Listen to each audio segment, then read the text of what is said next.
Hello दोस्तों, स्वागत है आपका हमारी यूट्यूब चैनल विकास यायावर में। आज मेरे कुछ दोस्त आए हुए थे तो उनका कुछ काम था चौक मार्केट में। तो मार्केट जो है बंद हुई थी, सुबह सुबह बंद होती है, 11-12 बजे से शुरू होती है, इसलिए जो है काफ़ी समय था। तो एक वीडियो मैं खुसरोबाग का पहले बना चुका हूं, लेकिन मैं घुमाने के लिए जो है दोस्तों को जा रहा हूं, इसलिए आज फिर से खुसरोबाग की एक नई वीडियो दिखाऊँगा।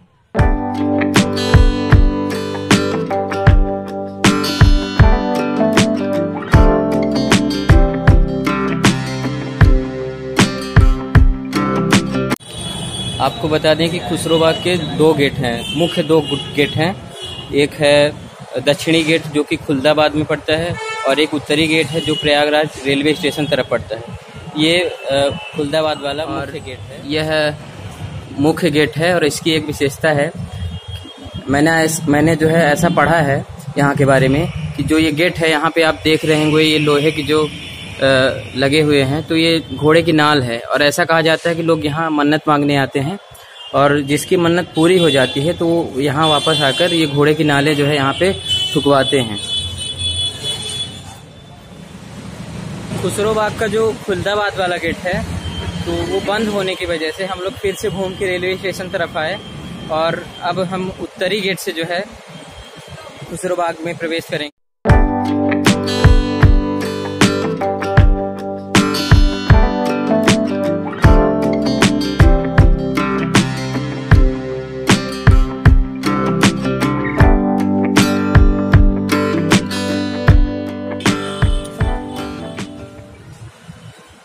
खुलदाबाद के उत्तरी गेट से प्रवेश करते ही आपको कुछ इस तरह से चित्रकारी देखने को मिलती है।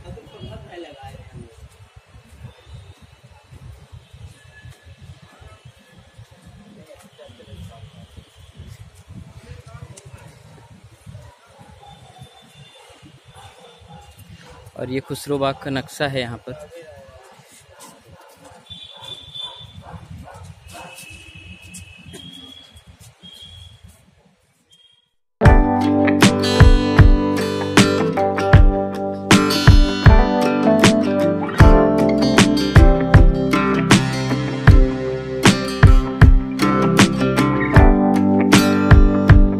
खुसरोबाग के अंदर एक बड़ा इलाका जो है वो बागवानी के लिए प्रयोग किया जाता है, जिसमें कि अमरूद और आम की बागवानी की जाती है। और यहाँ की अमरूद जो है पूरे भारत में फेमस है।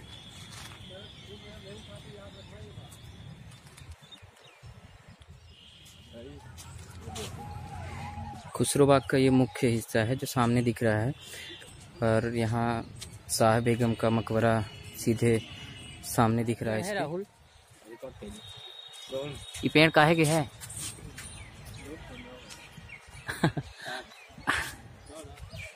ताड़। अभी हम 3 लोग जो है यहाँ पर घूमने के लिए आए हैं। हमारे पिछले वीडियो में जो है माघ मेले का, मौनी अमावस्या का जो वीडियो था उसमें देखा होगा, हरिशरण मिश्रा हमसे मिलने आए थे। तो थोड़ी देर में वो भी यहाँ पर आ रहे हैं। वो लेट हो गए थे, इसलिए हम लोग जो है पहले ही यहाँ पर प्रवेश कर गए। थोड़ी देर में वो मिलने, जैसा कि मैंने आपको बताया कि ये खुसरोबाग है और बड़े हिस्से पर यहाँ बागवानी की जाती है। ये खुसरोबाग का पूर्वी हिस्सा है और यहाँ ढेर सारे आम के पौधे भी हैं और आम के बड़े बड़े वृक्ष भी हैं। और ये यहाँ पर गड्ढा खोदा गया है, ये मुझे नहीं मालूम कि किस लिए खोदा जा रहा है। चहली नुमा जो है कोई चीज़ बनाई जा रही है। और ढेर सारे प्रतियोगी छात्र जो प्रयागराज में पढ़ने के लिए आते हैं, तो यहाँ शांति और सुकून का माहौल होता है, तो यहाँ पर पढ़ाई करने के लिए आते हैं। ये काम करने वाले कर्मचारी यह बता रहे हैं कि ये जो बना रहे हैं तो ये कुर्सी रखने के लिए यहाँ पे बना रहे हैं।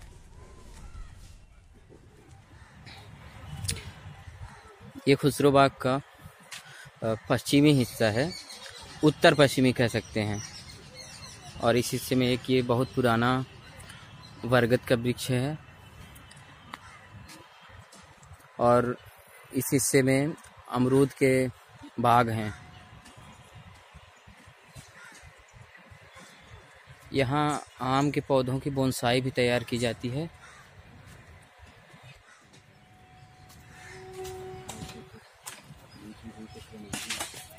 कुर्सी रखने के लिए बना रहे हैं। हाँ तो नाली हुई।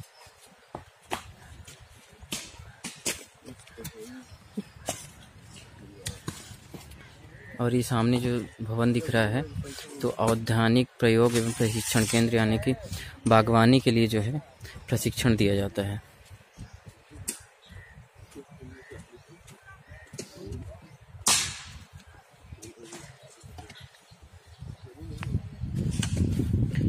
यहाँ पर ढेर सारे पौधों की बोनसाई लगाई गई है।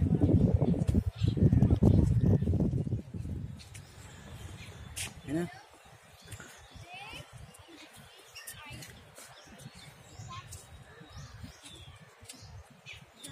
ये फव्वारा जो शायद शाम के वक्त चालू होता है। मैं पिछली बार भी आया था तो ये मुझे बंद ही मिला था।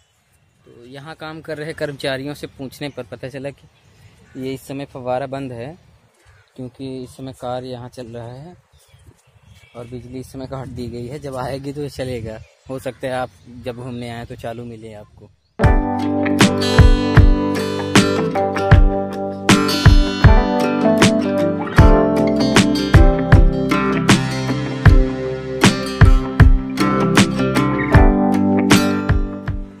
यहाँ पर लगे बोर्ड में इसके निर्माण से लेकर के यहाँ स्थित मकबरों के बारे में जानकारियाँ दी गई हैं।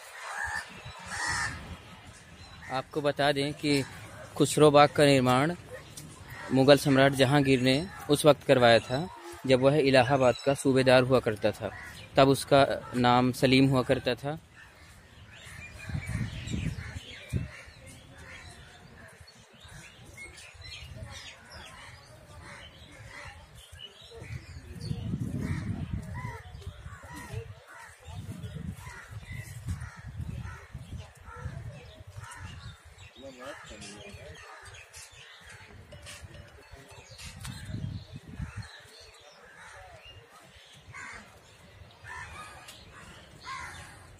खुसरो बाग का यही वह मुख्य स्थान है जिसके लिए यह पहचाना जाता है।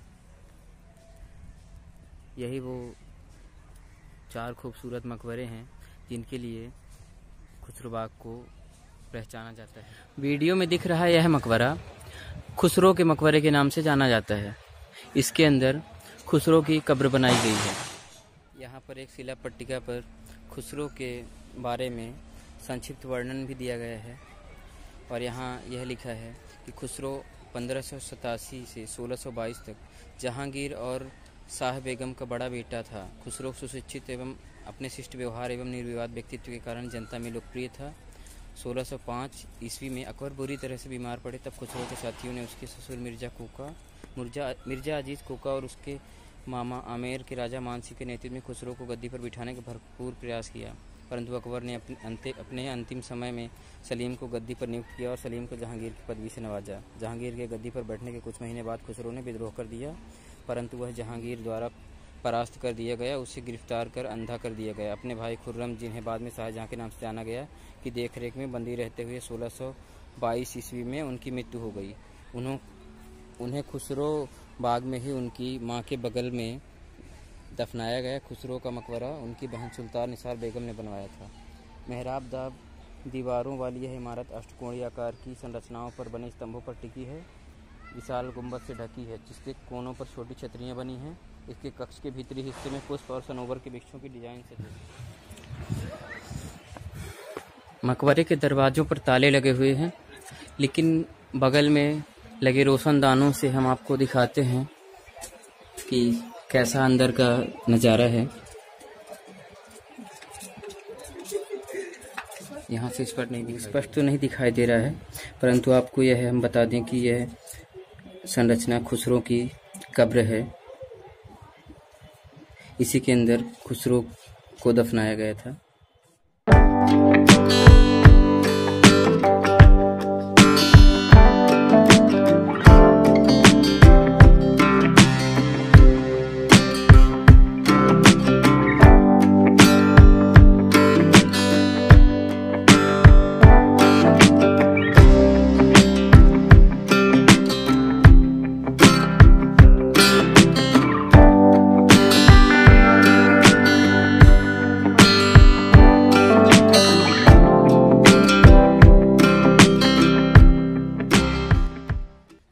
बाग का यह मकबरा नंबर 2 है और यह खुसरो की बहन निसार बेगम के मकबरे के रूप में जाना जाता है और इसका निर्माण 1624-25 ईस्वी में उस समय करवाया गया था। स्वयं निसार बेगम के द्वारा करवाया गया था जब खुसरो के मकबरे का निर्माण चल रहा था।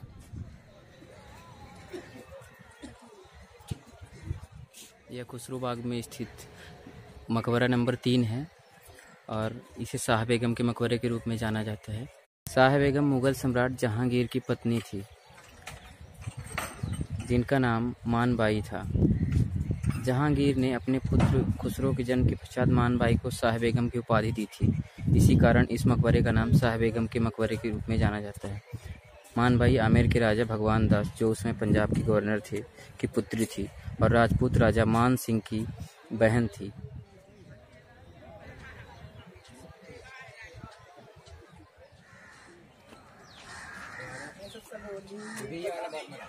इससे पहले जब मैं यहाँ पर वीडियो बनाया था ना तो बढ़िया ये हरियाली ज़्यादा थी, फूल भी बहुत थे। इधर जो है पौधशाला है, बोनसाई तैयार की जाती है। हमने आपको बताया था कि हमारे मित्र जो मिले थे मेला में, हरिशरण मिश्र जो है अभी यहाँ तक आ चुके हैं। हम लोग जो है पहले आ गए थे, ये लेट में आए हैं। तो आपको हमने उस दिन ये नहीं बताया था कि ये भी यूट्यूबर हैं और इनके चैनल का नाम है हैश स्ट्रॉलर और बड़ी अच्छी वीडियो बनाते हैं और ज्ञानवर्धक बातें उसमें होती हैं, जहाँ के बारे में बनाते हैं, बड़ी अच्छी वहाँ की जानकारी भी देते हैं। तो इनके चैनल को भी देखा करें आप। यह मकबरा खुसरो बाग का चौथा मकबरा है। इसे बीबी तमूलन के मकबरे के रूप में जाना जाता है और यह खुसरो बाग के पश्चिमी हिस्से में स्थित है। इस मकबरे में किसी प्रकार का लेख अंकित नहीं है। मान्यता के अनुसार यह मकबरा फतेहपुर सीकरी के किसी इस्तांबुल बेगम से संबंधित था। वहीं एक दूसरी अनुश्रुति है, इसे खुसरो के किसी बहन के द्वारा निर्मित किया गया था, परंतु उनको यहाँ दफनाया नहीं गया था। मतलब खुसरो की बहन के लिए बनवाया गया था लेकिन उनको यहाँ दफन नहीं किया गया।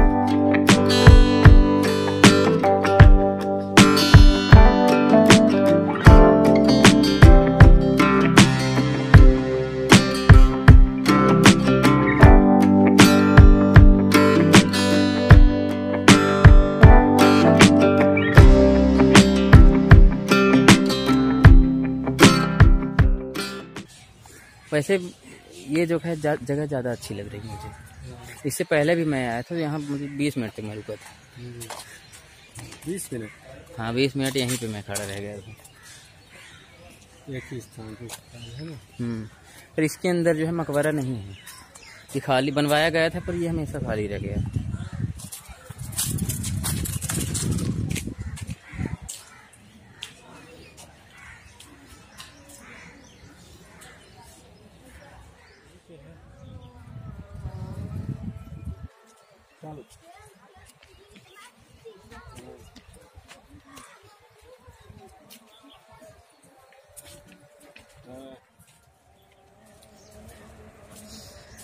इससे पहले भी हमने आपको बताया कि खुसरो बाग जो है बगीचों के लिए अपने जाना जाता है।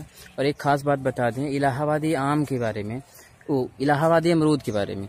तो इलाहाबादी अमरूद जो है पूरे देश में एक ख़ास पहचान इलाहाबादी अमरूद की है और वो इलाहाबादी अमरूद इसी खुसरो बाग की पैदावार है और यहीं पर पाई जाती है। यह हिस्सा खुसरो बाग का दक्षिणी भाग है और मुख्य गेट जो है खुसरो बाग का यहीं पर है। सामने दिख रहा जो स्ट्रक्चर दिख रहा है तो यह मुख्य दरवाज़ा है यहाँ का और सबसे प्रारंभ से ही यह मुख्य दरवाज़ा हुआ करता था। इसके अलावा भी एक दो छोटे छोटे गेट हैं लेकिन वो यहाँ के कर्मचारियों के लिए उपयोग किया जाता है। पानी होगा ना यहाँ पे? हाँ है, वहाँ भी है, वहाँ वो पानी होने के लिए है। पानी प्यास लगी है, पानी पिलाओ। अब पानी नहीं मिला बाथरूम से।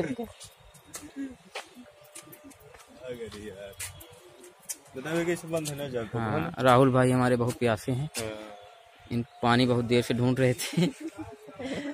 मिल गया है। हाँ पियो ना।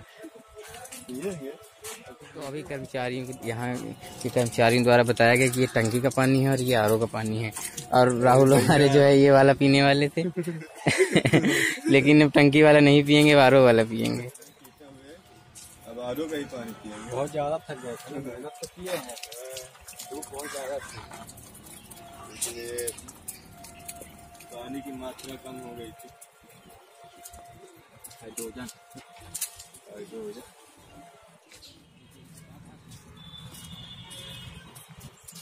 ये लो।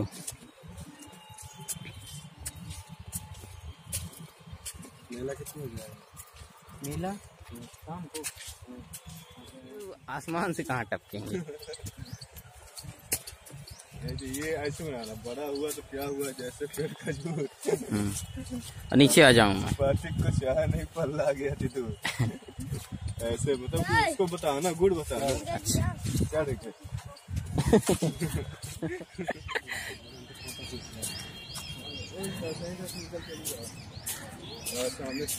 निकलना तो उधर है ना। अरे नहीं चलना तो उधर वो वाले गेट में है। नहीं उधर ही चलते हैं, इनकी गाड़ी वहाँ। अच्छा तो हम वही फर्स्ट टाइम वही ना बोले रोबा ला कभी खोल दिया, वो वीडियो बन जाएगा।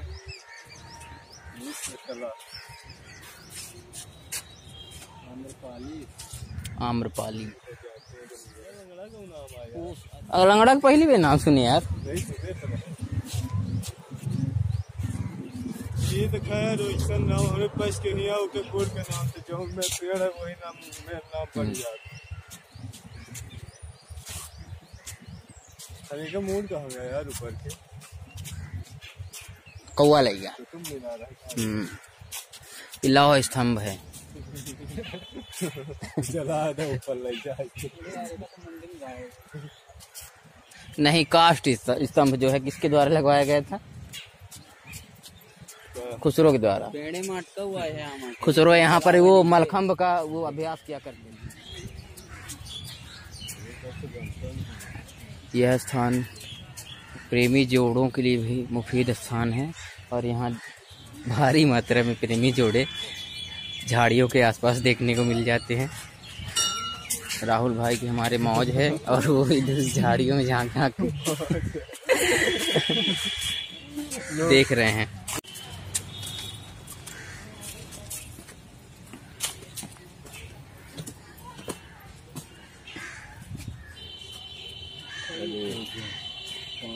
देखना जब पानी नहीं है तो काहे कपड़े हैं? अरे नहीं घूमा तो दिखाओ।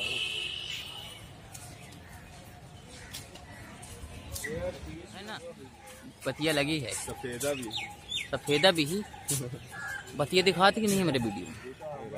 अच्छा, राहुल भाई हमारे बता रहे हैं कि सब रेलवे ग्रुप डी और कौन वाले ग्रुप डी और रेलवे RRB वाले जो है यहाँ पे पढ़ाई कर रहे हैं। आप लोगों को एक बात बताना भूल गए थे कि यह स्थान जो है 1857 की स्वतंत्रता क्रांति से भी संबंध रखता है। यहाँ के प्रमुख क्रांतिकारी रहे मौलवी लियाकत अली यहाँ पर रहा करते थे, जिन्होंने मुगलिया सल्तनत में अपने आप को प्रयागराज का स्वतंत्र जो है शासक घोषित कर दिया था और अंग्रेजों के खिलाफ बिगुल फूंक दिया था। बाद में अंग्रेजों ने यहाँ पर छापा मारा और उसके बाद मौलवी लियाकत अली यहाँ से सुरक्षित भागने में सफल हुए थे।